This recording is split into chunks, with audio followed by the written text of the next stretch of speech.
we are again. Indeed. I want to ask you about the deal that you made with CBS so that you could do dramatic shows, so you could direct dramatic shows. Because up to this point, in 1955, you're known only as a comedy director. That's true. And I wanted to get back into drama. You're right. I'd had hundreds of situation comedies. Eve Arden was doing a new series after Armis Brooks. And it was a limited order. It didn't go anywhere, unfortunately, because it was a good show, but it was not right for the time. And they wanted me to direct it, and I said to CBS, who owned the show, look, I will do 4 episodes, and at the end of that time, you've got to give me a drama. And what I was angling for, of course, was Playhouse 90 or Climax, one of those shows. Right?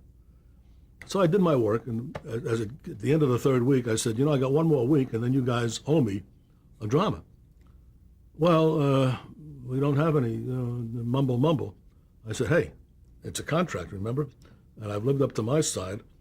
You have to live up to, well, the only thing we've got is Gunsmoke. We own Gunsmoke. I said, oh, okay. What do you mean, okay? Have you ever done a Western? I said, no. I'd never seen a Western being made. This is not unfamiliar territory for me. So I said, no, do you really want to do it? I said, yeah. Okay. So I got out there. It's a 3-day shoot. It was the half hour. This is 1957. Half-hour Gunsmoke. With James Arnaz? Oh, yeah, same crew. And Dennis Weaver, the whole bunch. And I must have been asking for unorthodox things because there were little, what Maury Amsterdam used to call eyes akimbo. People would be looking and say, does he really want to do that? For example, I asked, Fleet Southcott was the cameraman, director of photography, and I said, there's a shot where we come up, the stagecoach comes up over a rise, and there is a gunman masked standing in the highwayman, asking the coach to stop. He's going to rob it. I said, can we put the camera up on top of the stagecoach, over the driver, over the 6 horses, and then reveal the gun? And everybody said, no, you can't do that. I said, why? I said, well, the camera's going to shake. I said, yeah, I think it shakes because it's on a stagecoach, but that's the image I want. This is before Tom Jones and before handheld cameras, or before NYPD Blue, when everything was shaking, and that became innovative. And before Steadicam. Well, I didn't want steady. I wanted the image of being on top of a stagecoach. Right. And then somebody said, besides, how are you going to run the camera? That was the sound man. There was some idea that I didn't know what I was doing, and maybe I didn't. I said, how do you run the sound now? He said, well, we run a cable from the sound truck. I said, well, can't you put the camera up on the stagecoach and run a cable back to the sound truck, and the sound truck follows the stagecoach? Wouldn't that give you sound? Oh, yeah, we can do that. Okay.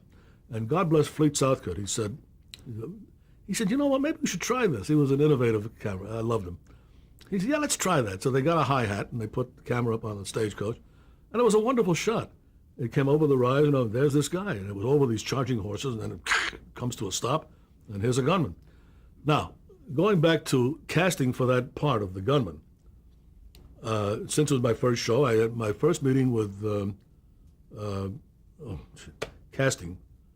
I almost At CBS? Yeah, Lynn Stallmaster. Oh, yeah. Very famous. Lynn was a very nice man, but he kept bringing in guys who were 6'2", with big brass buckles, and they looked like every Western heavy I'd ever seen. I said, I've seen these guys, and it'd be nice to get somebody new. So he kept running out of people. He said, I've shown you just about everybody. I said, God, isn't there anybody new? He said, well, how new do you mean? I said, well, I would love to see somebody who's not been in a Western before. I said, for example, are there any New York actors coming out that have not been here before? You want a New York actor for a Western?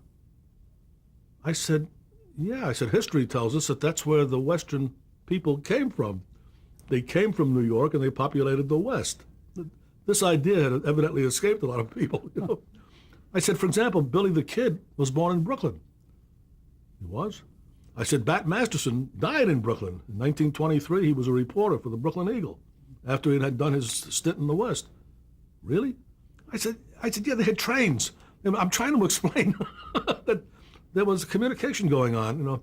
Yeah, get me an actor that's never been here before. So, all right, so they bring in some young kid who was right, he just got off the plane. I said, "You ever been out?" No, it was my first day in Hollywood. And okay, you ever done a Western? No, never seen. Do you know how to ride a horse? Absolutely not. I said, it's okay, because as I think of the script, the only time we need him is he's sitting on a horse still. That shouldn't be a problem. So I cast this guy. He was wonderful.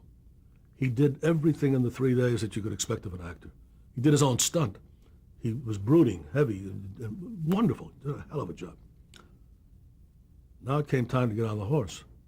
And he got on the horse, and the horse, being a movie horse, looked around and said, "I think there's somebody Jewish sitting on my back." From New York. From New York. It was both. It was a Jewish actor from New York. Happened to be wonderful. And the horse did not like this, so he was very skittish, because obviously he's transmitting fear through his knees. So we got a wrangler to get down below camera and stroking the horse's forelegs, All right. No good. Take 6, take 7. 2 wranglers. Take 9, take 10. 4 wranglers, 1 on each leg. And people are saying, "Why don't you get a ladder?" I said, no, I want the shot through the horse. All right. And I keep telling this guy, this actor, I said, "Look, it's okay. You're going to be fine." And we finally, there was one great line between a wrangler. Now remember, this kid has done everything right. He said in a stage whisper, because he couldn't sit the horse right, "And this kid calls himself an actor." It was Pernell Roberts. Oh, my God. His very first job. And when it was over, I said, "Look, you've done a wonderful job." I said, "You're going to be out here. I'm doing Westerns now," or I thought I was going to do more, which I did. "Go learn how to ride a horse." The next time I met him, I was directing Bonanza, and he was on that, And he was terrific, but they wouldn't want to let him sit that horse. There was a great, my wife and I were visiting Jackson Hole, Wyoming. This was about 3 or 4 years ago. And we decided to go on a horseback ride. There's an evening ride where you eat steak up on the mountain. So we signed up for it. We had been on a river raft in the morning, and we were feeling very adventurous. We signed up. So we arrived just as snowflakes were falling. And we were the only 2 people there, and 10 people had signed up. And so I said to the head wrangler, I said, "Do you want to cancel this?" He said, "No." He said, "I got the boys up on the mountain already, and they're looking forward to a steak meal, which they only get when we have riders. So if you want to go," he said, "we'll take the 2 of you." I said, "Fine." So we started out. It didn't bother us. We were dressed right. It was very pleasant. Beautiful. Beautiful. Grand Tetons. The rider who was taking us out turned around in the saddle, and he said to me, "My name is Easy," and I knew I was in deep trouble. My name, because it sounds like a Hollywood cowboy. And he was loquacious. He just wanted to talk. He wanted to know what I wanted to just look at the scenery. But he wanted to talk, and he finally pumping, "Where are you from? California? What do you do?" All of that. "You know anybody in the picture business?" All of that. And finally he said, "I'll bet you I can tell you something you don't know." I said, "Okay, I'm very happy to learn something new." He said, "Did you know when they were making Gunsmoke and Bonanza that Lorne Greene, who played the father in Bonanza, and Jim Arness, who played the lead in Gunsmoke, they used the same horse?" I said, "Did you ever see Annie Hall film?" He said, "I don't know what you're talking about." I said, "There's a scene where the 2 people are on a queue waiting for a theater, and they're arguing about Marshall McLuhan. And to settle the argument, Marshall McLuhan steps out from behind a poster and settles the argument. It was a Woody Allen film. A wonderful moment. I said, "The story you just told me," I said, you realize how full of crap you are?" He said, "What do you mean?" I said, "I directed both of those things, and I assure you, you cannot have the same horse. First of all, Arness was a giant. He was 6'6" or 7, and the horse was a monster. Lorne could not even get into the stirrup of that horse. I said, "Besides, you don't trade horses like that. When you have a lead, they have their own horse." I said, "But you got a better story to tell now if you want to tell it." So I settled that argument. He knew it all. He knew it all, yeah. Yeah. I wanted to ask you about directing the Westerns as compared to your sitcoms that you had done. Were the challenges, about the same, or were they totally different? Oh, no, they're totally. First of all, it's one camera. Yeah. and you had to keep direction in your mind. You had to keep crossing the line, something that's not too easy to learn when you're coming from live or 3 camera. Explain what crossing the line is. Well, you have to think of an imaginary line with people like a proscenium. And when you're on one side of the proscenium, people look the right way. An actor will look camera right or camera left. And when you change setups, even though you may be in a different location, you've got to maintain that line. Otherwise, it doesn't cut right. You can't have an actor looking left in one scene and the next cut he's looking right. It just destroys everything. So you got to remember where you are at all times. And it means in the planning, even though it's just a plain, it's a prairie, you've got to have in your head, where is that imaginary proscenium? And so you have a good script girl, hopefully, but you don't even depend on her, you depend on yourself. Say, no, he's looking right, he's looking left. And you maintain that. And you see many films that have violated that because they get lost. Director forgets where he is, or the script girl didn't know. Or sometimes the actors take over and say, no, I know where I was looking. I said, no, you were looking in a reality in this direction, but for the cut, you've got to look left or right, whatever it was. You know, someone has set up on the internet a whole website with all the mistakes that have been made in films. Oh, really? And people contribute to that. It's a useless enterprise. Where was Gunsmoke shot? Studio It was Center? shot at Conejo. Oh, Conejo, at a Conejo ranch? Conejo Ranch. It's now a city. It's the city of Conejo, I think. Oh, It was shot out. Also, the Simi Valley. We shot there sometime. did you do more Gunsmokes after that? Oh! I got to tell you the whole story. So Yeah. Norman Macdonald was the producer. We finished the episode, and it was now in the hands of the editing staff. And I was invited to come look at a run. They ran the film, half-hour film, which seemed to take 4 days. I have never seen anything so dreary or so hopeless. And I looked at it, and I sank lower and lower. God, it was terrible. The lights came up. Dead silence. It was awful. I looked at Norman Macdonald. I said, who cut this? Some guy raised his hand. And I said to Macdonald, could I spend some time in the cutting room with this gentleman? He said, anything you can do, please. So the next day I showed up with this guy. I said, roll it through the moviola. I said, stop right there. Throw this out. You don't need this whole first part. Start the cut right here. Then you go to this. Then I go, put in this shot. But shot by shot, I had him go. I said, no, he put his white marks. I said, put it together. It took about 3 days. And we put it together, and I looked at it, and I said, yeah, okay, so run it. So we ran it for Macdonald, and of course it leapt off the screen. It was a perfectly wonderful film. It was terrific.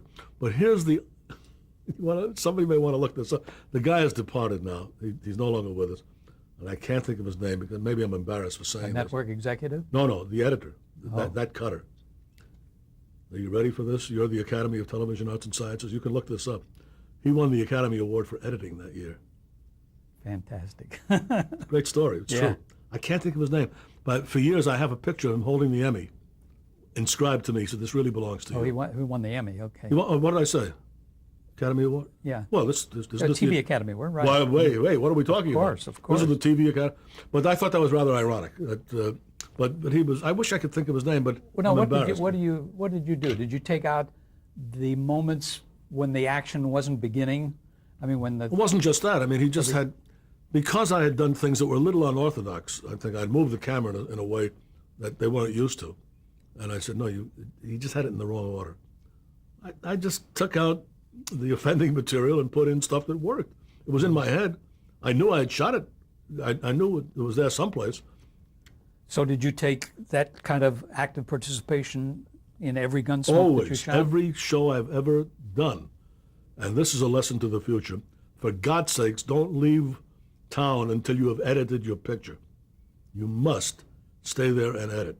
And again, that's a DGA rule. It's isn't now it? a rule which I'm partially responsible for again, but a lot of directors just ignore it. And it's a detriment that hurts all other directors because it means that some people are not interested, then producers are taking over, or writers, and they're editing, and that happens more and more nowadays. Is I'm that told. because they want to get on to the next job and make Yeah, more money? Exactly. Yeah. Yeah, and it's very short-sighted. I used to pay my own way. If I was on a location, like I remember once being in Scottsdale shooting a film, and I said, when are you going to have the cut ready? And they said, well, you don't have to worry about that. We'll take care of it. And I said, no, I'll fly back. And they said, we can't pay you for that. I said, I'll pay for it out of myself, in my own pocket. I insist on coming back and doing the editing. And I've done that ever since. You have to edit. It's important. Your work isn't finished until then. I don't understand directors who can disappear having put the stuff together with a certain construct in their mind and leave it, but they do. I guess the integrity is not there. It's not even a question of integrity. It's stupid. I mean, it just, yes, I suppose the integrity should be, but it's stupid. Why allow somebody else to mangle your film and at least show them your version?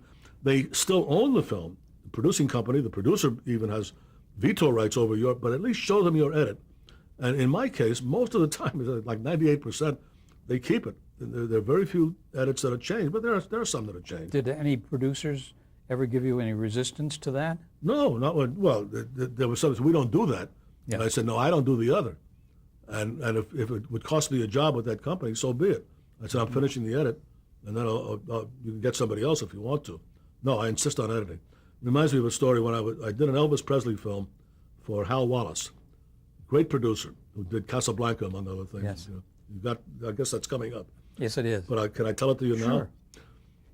I had done a shot with, we were doing a carnival picture called Roustabout. And the script and the breakdown called for Elvis to be singing to a girl on a Ferris wheel when the park was closed. And we were going to do it in process. That was Wallace's schedule. He had Farcio Edouard, who was a very good process cameraman. But process is process. And I said, well, first let me ride the Ferris wheel and see what the background plate's going to look like. So I rode the wheel. Now, when you're down low, you see the merry-go-round. And then there's some colorful banners and so on. And it's still nice and nice until it gets up here. Now you're looking at Ventura Boulevard in the distance. I was out at what is now Thousand Oaks. Not Thousand Oaks. No. Albertson's Ranch became, what is the name? It's a lake. It's called Lake something now. Yeah. Anyway, Anyway, I forgot too. but at that point it was a cattle ranch, and I had marked it off. I remember what a funny thing. I'd said to a carnival man we were going to hire a full carnival. He was going to set it up. I said, "What do you do when you come? Is this? Am I off? Oh." He said, what do you do when you set up a carnival? He said, well, we come to a field, and then we just say, this is the center line. You drive a stake, and that's the center. And then we build everything, and it's done according to a formula. The Ferris wheel is first, then the merry-go-round, this ride, that ride, and then on the side are the midways, where they have the concessions. And the wall of death, the motorcycle ride that goes around the side, you look down. So I said, okay. So we found the Albertson Ranch, and I said, let's go in. I don't want anybody on Ventura Boulevard looking at this. In fact, we have to fence off this area because I don't want people drifting in going to the carnival. I wanted to have control. I had 1,000 extras at one point, but not just, you got them off the welfare rolls and you just say, you go have a good time, eat cotton candy, and just mill around. That was our big background. We had professional extras in the foreground. Barbara Stanwyck was in that film. She was wonderful. Anyway, so I rode this thing, and I'm backing up. So I had this carnival man, and I went in 2 miles, and then I paced off another thing, and I said, okay, put it here. I remember that feeling of, what power? They drive a stake. That became the center line of my carnival. And then we fenced the place, and we built a road coming in to get the equipment in. It was big time. Okay. So now I've ridden this Ferris wheel, and I said, geez, it's terrible. That's going to be a very boring piece of work. So I said to Lucian Ballard, was our cameraman, director of photography. What a lovely man. The best. The best. I did 5 pictures with him. He was wonderful. Since left us. And Lucian, I said, Lucian, I'm going to ask you something, if this is possible. How high can the crane go? Can it reach somebody sitting in the top seat when it's at the peak? He said, well, with a certain lens, yeah. And what do you have in mind? I said, what I have in mind is, I know I can get the Ferris wheel to run at a tempo that's in time with the music. And what I'd like is to have Elvis and the girl and have him sing standard. I wanted to photograph the thing live without process so that when he's up here, you're on Elvis's face. You're not worrying about the background. And when they come over the top, the crane would beat the Ferris wheel coming down, and it would go up with it, around and about. The camera was doing this, the Ferris wheel was doing that, in tempo. And he said, my God, he said, the only problem is what it does to the grips. We need 6 or 7 guys to steady the camera when it's low so it doesn't bump. And when the camera goes up to the top, they had a long rope, and they had to slow it down so it wouldn't bump up at the top, and they can't do this too often. So I took Elvis aside, and I said, look, I want to do this thing live, but you have to be letter perfect on lip sync, and it's one take. You can't fool around. Oh, yes, sir, Mr. Rich. Okay, I can do that. Yeah. And he did. He studied very hard, and I did the shot, and it was wonderful. It was magic. One take? One take. And Hal Wallace said, when I brought it in, he saw the dailies, he said, first of all, it saved 4 days of shooting, but aside from that, it was kind of a photographic miracle. It was beautiful, in tempo, and lovely. And he sang to the girl, and we never lost him. And when the camera was low, you were seeing the other chairs coming through the shot, and then they'd be in the back. Then you'd rise up with them. It was great. So we loved it. Okay. Now I finished my cut. This all comes around with editing. And then Hal Wallace took a stab at it, and he ran the show for me. And I saw in the middle of that shot, he put in a cutaway. He cut away to the guy running the Ferris wheel. And I ranted into his office. I said, what did you do that for? He said, well, it was, I needed the cut. I said, no, you don't need the cut. All it does is prove that I didn't do it in one shot. You loved it. It was great. You even said it was a miracle shot, and it was this one. He said, yeah, it was a great shot, but you need that cut. And he was adamant, and I was furious. He kept the cut in the picture. I mean, it really destroyed him. So I came back about 2 weeks later. I went to my lawyer, and I put a codicil in my will. And I in your contract? In my will. In your will? My will. Okay. Excuse me. And I came into the Wallace's office, and I said, Hal, I have named you in my will. And he's one of the richest men in the world. He said, what? He was very touched. He said, shall I read you what I said? He said, yeah, please. And this literally is true. I had it in my will for years. I finally took it out. But I said, okay, Hal, here's what I wrote. If I should die before Hal Wallace, which is probable because I'm working for the son of a bitch, I direct that my body be cremated and the ashes blown into Wallace's eyes. He said, you didn't put that in your will. I said, I did. And it was in there for about 4 years. My wife at the time said, take this out. So he knew how you felt about the Ferris wheel shot. I said, that's for the Ferris wheel shot. Yeah. And editing in general. Yeah. Jumping back to Gunsmoke, I wanted to ask you about your impressions of James Arness and the other people in the cast. Well, Arness was very smart. He knew enough that he didn't. I say knew enough. I mean, it's terrible thing to say. He knew plenty. But he was a smart actor. He said, I don't want all these lines. He let everybody else take the pipe, and he would have the grunts and the groans and the ahs. And Did he have any say on storylines? Oh, sure. Yeah, very much. With Norm Macdonald in the early days, and later, oh God, a dear friend of mine, I'm blocking his name. Producer? Or? Yeah, who produced all of the Gunsmokes when they were the Hour. Yeah. Oh, Jesus. His wife's name is Angela. Okay. You'll think of him. I hope so. I should know. I'm embarrassed. That's really terrible. He's a good friend. Anyway. You'll think of it. Yeah, I hope so. Where was I? About what did I think? Arness would give away lines, so he could be not loquacious, but quite the opposite. Mm-hmm. He wanted to be abrupt or quick. Weaver was a little bit of a problem. He asked a lot of questions. Motivation? What is my motivation? Yeah, a lot of that stuff, which is okay to a point, but sometimes it got tiresome. Amanda was wonderful. Doc was wonderful. And I enjoyed working with them very much. The thing is, I came back. What happened?